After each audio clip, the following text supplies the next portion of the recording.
Okay, hello, and welcome back to yet another episode, our 14th episode of Literally My Life, My Guide to Girlhood. Every time I sit down and I record, I get so excited. I was actually going to take this week off because yesterday was my birthday. Happy belated birthday to me. I am 17 now. So in the photo cover that you see when you click on Literally My Life to Girlhood, that's me holding my 16th birthday balloons. I'm kind of debating whether or not I should change the cover to me with my 17th birthday balloons. I don't know. You guys let me know your thoughts on that. That might be our next poll if that's even, important. But again, I'm just so grateful. Like, I've just had so many people are starting to listen to this podcast. Like, it's getting increasingly more popular. I'm having a lot of people, text me about it, ask me to talk about things, ask me to do this, ask me to do that. And, that's why I started this podcast. This makes me absolutely so happy to do this.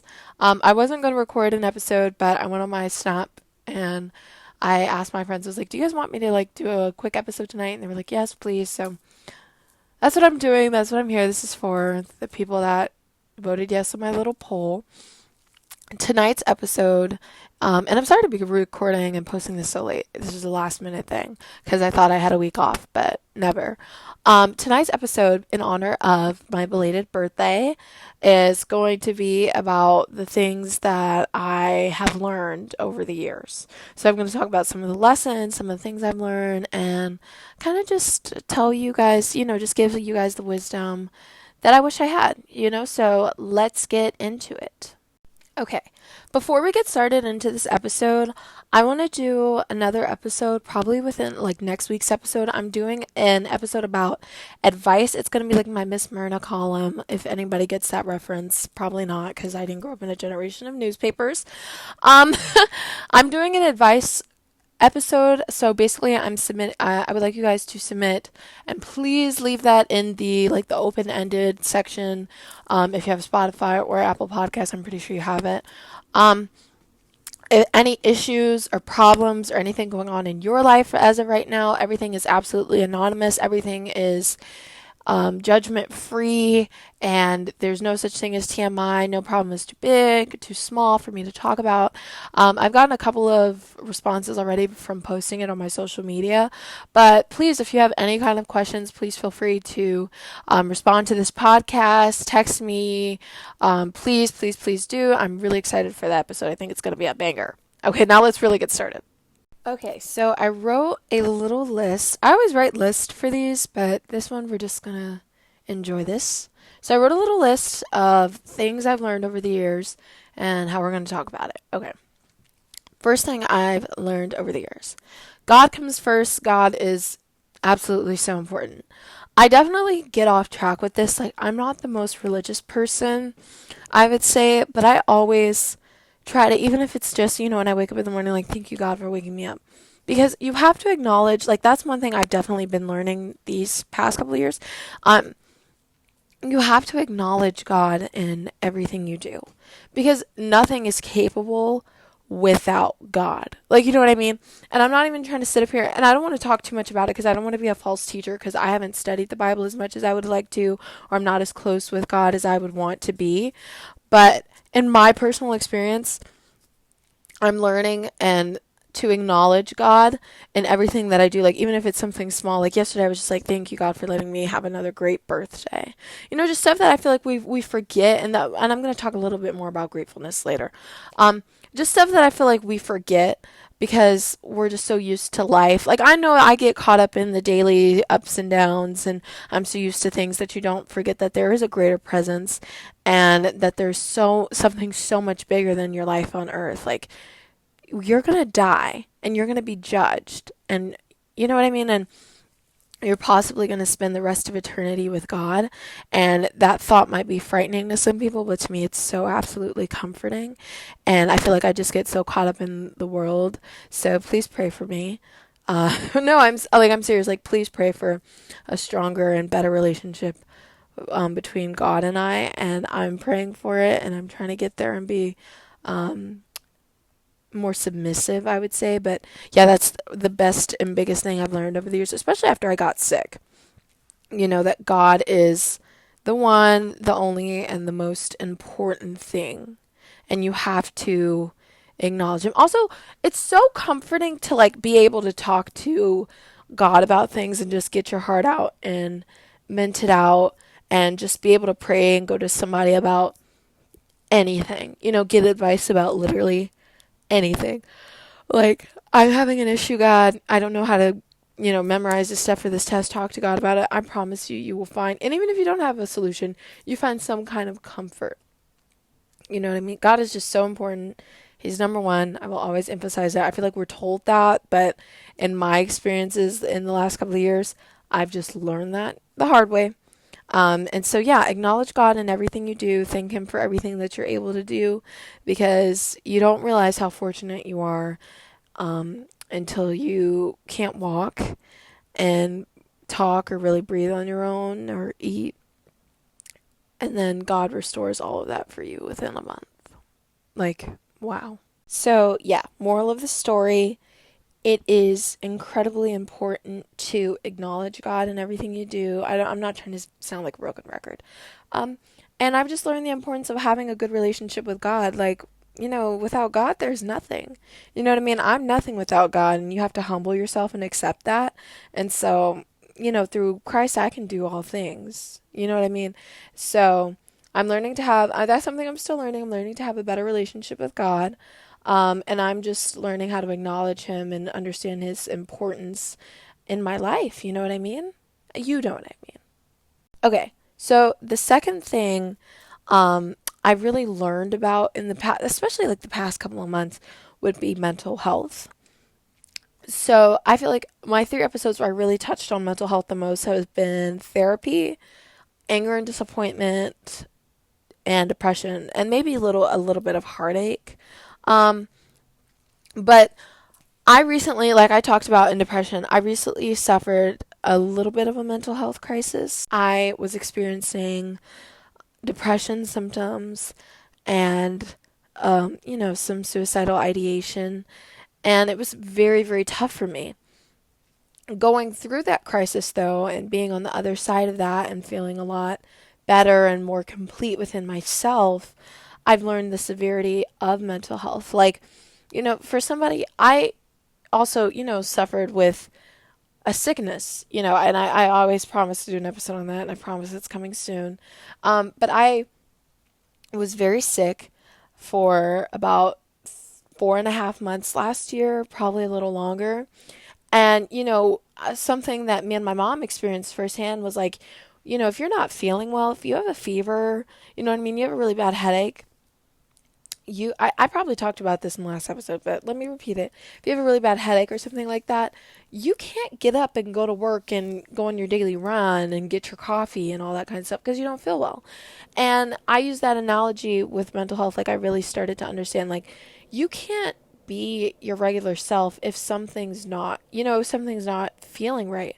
And my mental health going down the drain, last month especially, and the month before that, um, really helped me learn a lot more about mental health and how important it is to take care of your mental health.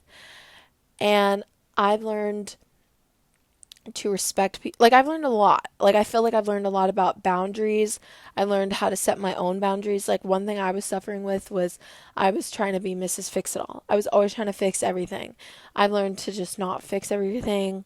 I've learned to, accept the things that I can't control, which has been extremely hard for me. But it's something that I've been learning to do. And that my mental health comes first, because if I'm not feeling well, whether it's physically or mentally, then I'm not going to do well and be my best self. So I've learned to prioritize, and that's what I want you to take away from that. I want you to learn to prioritize your mental health as much as you prioritize your physical health. You know what I mean? Like, if you're around someone and they have a really bad cold, you don't want to get too close to them because you don't want to get a cold. Same thing with your mental health. If you're around somebody who's toxic, you don't want to be around them. You know what I mean? You're not going to get too close to them because you don't want to deal with the toxicity in your life. Because what? Your mental health comes first. I promise. It's worth it. Okay, the third thing is familial love. So I know my sisters listen to this podcast. Hello, my beautiful sisters, all four of you. Um, so I've really learned to have good relationships with my sisters. My parents are divorced, and I just have a very different family dynamic than me and my sisters all growing up in the house together, and just that typical Brady Bunch kind of story. So it's been very difficult, I'd say, over the years for my sisters and I to build a relationship. But we have, and we've done a really great job at that, and I feel really close with my sisters. And I feel like I can really trust them, and that I really do respect them, and that I really love them. And I think they feel the same way about me, or at least I hope so. And I've just learned the importance of family. Like growing up, I used to always feel kind of left out because I felt like it was always just kind of me and my mom. So when people would talk about their families or whatever, I just always was like not that big on family. But as I've gotten older, I feel like family is a more important value, and I respect it a lot more. And I'm not jealous of other families anymore like I used to be when I was a kid. Like, I'm more focused on the family that I do have, even if I don't have the typical family dynamic. And that all ties into like just accepting what you can't control. And so I'm just focused on the family dynamic that I have, and building a relationship with my sisters, and beyond my sisters, both of my parents, and cousins, and my aunts and my uncles, and just learning to really appreciate the time that I have with them, because you don't live forever. So I've been learning to appreciate and repair and bond with people that I don't see every day, or that I didn't really know that much in the past. And I've just really learned the virtue and the importance of family, and I'm very, very grateful for that. Okay, so I've also learned about balance. I had a whole episode about balance that I actually scrapped. I think I still have it on my phone somewhere, but I scrapped it. If you guys want it, I'll always release it because it's fully recorded, and I can just bloop, But I have learned a lot about balance because I used to really be one of those people who took school way too seriously. And I put so much unnecessary pressure on myself that I did not have to put on myself, and it was absolutely insane. Um, but I also feel like last year, my sophomore year of high school, I did a really good job at also like having a good social life and hanging out with people and going to parties and doing things. But I was still just putting too much academic pressure on myself. And that's what I think is like one of the best things about getting sick for me, is that I learned the more important things in life, um, which is living. I would so much rather be alive and happy than dead. And because I killed myself over, not literally killed myself, but you know what I mean, died over academic pressure. So I've learned about balance. I've learned about balance in the sense of like what is more important. I learned balance in the sense of like, how much time do I give to school? How much time do I give to God? How much time do I give to my family? How much time do I give to my friends? How much time do I give to the podcast and to other things that I'm working on? And I'm still learning. I'm still a work in progress, progression, not perfection. But just learning to balance things, and that school is not my number one, has helped me. It's benefited me in so many ways. Like my mental health has become so much better now that I'm not stressing all the time about assignments and college and so many other things, because you're only young once, and you need to enjoy the little time that we have on this earth. Aging happens. I mean, I just turned 17. Like, I swear I was just 8. Like, I promise you, I feel like an 8-year-old still.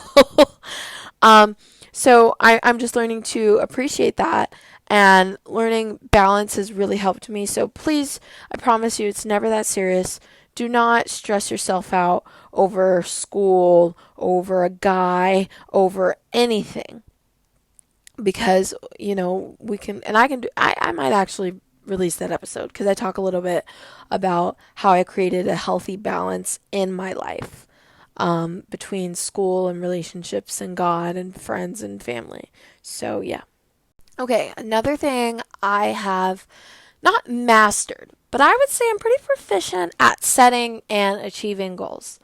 I mean, come on, I had a goal to start a podcast. I would say I thought of it like my goal was like I was on a Sunday. I was like, you know what? I'm listening to Anything Goes. I'm like, you know what? I love Emma Chamberlain. I love listening to podcasts. I have a lot to talk about. I could win yapathons. I need to start a podcast. I do my research. I really get into it. I start, asking other people who have podcasts, episode ideas. I talked to my best friend about it. We set me up a Spotify for podcasters. Boom. By that Thursday, my first episode is published. I really wanted to go to Whitney Young. I, met people who go there. I went to basketball games there just so I can meet the staff. I spent hours and hours and hours on my transfer application and I got accepted. I mean, it's just so many different things. And I'm not trying to brag or toot my own horn or anything because, again, none of it's possible without God. Okay, it was all in God's plan for me because God allowed me to do it. But I think I'm pretty proficient with the grace of God at setting and achieving goals. It has been something I've been working on for years because I just got so tired of wanting to do things and not having the courage or the energy to do or accomplish things. So you just got to kind of get an action plan, in my opinion. First of all, you have to determine what you want to do. Once you've determined what you want to do, you have to set. One thing I learned in the seventh grade was like setting SMART goals. So not you're just saying like, oh, I want to go to culinary school. No, we're setting SMART goals. We're setting goals and we have plans to achieve these goals. You know what I mean? Not only are we going to go to culinary school, but we're going to start cooking for our families. You know what I mean? We're going to start with small recipes off of Pinterest and the internet. And then we're going to gradually start getting cooking jobs, even if it's just at Olive Garden. Then we're going to continue to get cooking jobs at higher and higher restaurants. Then we're going to apply to the culinary schools after we do some good research on culinary schools. We're going to find the culinary school of our dreams. We're going to spend hours on that application. We're going to perfect that application. Boom. You're accepted into culinary school. Whether it's your dream culinary school or not, you're accepted. So, my best advice when it comes to setting and achieving goals is once you have set your SMART goal, you continue to follow that SMART goal. And it's hard. We lose energy, we procrastinate, we whatever, but you're not, that's something I've learned. Like, you're not going to get anything done by procrastinating. Get up and get your work done. You know what I mean? Get it done. I mean, you're the only one suffering from not doing it. Okay, another thing I've learned a lot about has been gratefulness. And so I touched a little bit about this earlier, and I promised I would come back to it. I've learned a lot about gratefulness. I have learned a lot about being grateful because I feel like gratitude equals happiness. Like I feel like they're synonymous in a way. And I've just been learning to practice gratitude. So I had Chipotle yesterday, and I was just sitting there and I got a free guac because it was my birthday. And I was just like, you know what? I am so grateful that I'm even able to afford a Chipotle bowl, that my family knows I like Chipotle, so they're able to treat me to Chipotle all the time, and that I'm able to eat this food that I love all the time, and that it's quite cheap and healthy. Or I'm grateful. Like one of the things I say, I have one of the best bedrooms in America. Fight me on it. It's not the biggest bedroom. It's not the most lavish bedroom. I love my room. I'm very comfortable in my room. I think I'm just very grateful for everything that I have. So I'll just sit there and I'll be like, I'm so grateful that I have a beautiful bed. I'm so grateful for my TV that I get to watch all my Real Housewives on. I'm grateful for my teddy bears that snuggle me at night. I'm grateful for my mom's bedroom being next door and that I'm able to crawl into bed with her when I can't sleep. You know what I mean? And just practicing gratitude for the little things or the big things. I'm grateful to be alive. I'm grateful for my family. I'm grateful for going to such a great school. I'm grateful for, being in good health, being grateful for all of the little things. Learning to be grateful for me has helped me realize, like, it's helped me center. It's helped me be humble. It's helped me be more appreciative for the things in my life. And I feel like it's easier to be happy when you realize all of the great things in your life. And just being able to center my attention on all the things that I do have and focus on all of the great things that I do have and all of the good things that God has blessed me with versus the things that I don't have has helped me immensely happy, appreciative, humbled, and centered over the years. Okay, so Second to last thing, I learned a lot about acceptance. I talked a little bit about this earlier, but this is one thing I've learned a lot about in therapy was like, I'm one of those people, and I'll sit here and say it even if I'm a little embarrassed. I have been in denial about certain situations for a very long time, and I felt like being in denial was keeping me stuck. It was keeping me in the same pattern. And just learning to accept situations as they are has helped me, because it's like it's taken my feelings out of a lot of things, and it's helped me from being hurt about a lot of things because you're thinking logically, putting things into perspective, and accepting things for what they are, like accepting the things. I can't remember the serenity prayer. Let me look it up. Hold on, because I want to quote it. Okay, I pulled it up. God, grant me the serenity to accept the things I cannot change, courage to change the things I can, and the wisdom to know the difference. Is that not so beautiful? I love that prayer. I love that prayer. I love that prayer. And that's what I've just been learning. I've been reiterating the serenity prayer, even though I couldn't remember it, in my life. You know what I mean? Just learning to accept the things that I cannot change and change the things that I can and know the difference between the two.